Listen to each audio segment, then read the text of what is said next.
ক্ষমতার মসনদ মানুষকে তার অতীত ভুলিয়ে দেয় উল্লেখ করে জামায়াতের আমির ডাক্তার শফিকুর রহমান বলেছেন, ৭১-এ বিএনপির জন্মই হয়নি। বিএনপি জাতির সাথে প্রতারণা, ধোঁকা এবং গাদ্দারি করে তাদের যাত্রা শুরু করেছে বলে অভিযোগ তার। দুপুরে রাজধানীর কাকরাইলে ইনস্টিটিউশন অব ডিপ্লোমা ইঞ্জিনিয়ার্সে জুলাই যোদ্ধা ও শহীদ পরিবারের সাথে মত বিনিময় সভা শেষে এসব কথা বলেন বিরোধী দলীয় নেতা। আত্মস্বীকৃতির মধ্য দিয়ে জাতীয় নির্বাচনে যে ইঞ্জিনিয়ারিংয়ের কথা উঠেছে সেটা সত্য। জুলাই শহীদদেরকে নিয়ে কোনো ভাগ বাটোয়ারা করতে চায় না বিরোধী দল। সব শেষে সংসদে ওয়াকআউটের আগে ফ্যাসিবাদের পক্ষে অবস্থান নিয়েছে বিএনপি, তার বিরোধীতে অবস্থান নিয়েছে বিরোধী দল। বিএনপি শুধু জাতির সাথে না, তাদের যে নির্বাচনী ওয়াদা দিয়েছিল সেটার সাথেও তারা বিশ্বাসঘাতকতা করেছে।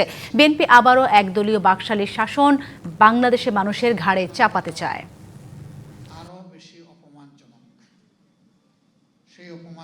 আমি সেদিন পার্লামেন্টে পড়েছিলাম, গুগু বারবার ধান খেতে আসে, কিন্তু কপাল যখন মন্দ হয় তখন কিন্তু জালে বেঁধে যায়। ইনশাল্লাহ গুগু বেঁধে যাবে, দেরি হবে না ইনশাল্লাহ। বিএনপি জাতির সাথে প্রতারণা, ধোঁকা এবং গাদ্দারি করে তাদের যাত্রা শুরু করেছে। এবার তারা সংবিধান সংস্কার পরিষদের সদস্য হিসাবে তারা শপথ নেয়নি। সুতরাং তারা শুধু জাতির সাথে না, তাদের যে সংস্কারের দফা সেইটার সাথেও তারা কিন্তু বিশ্বাসঘাতকতা করছে। 200-র বেশি সার্ভিস ও ফিচারে লেনদেনের সব বিকাশ অ্যাপে সম্ভব।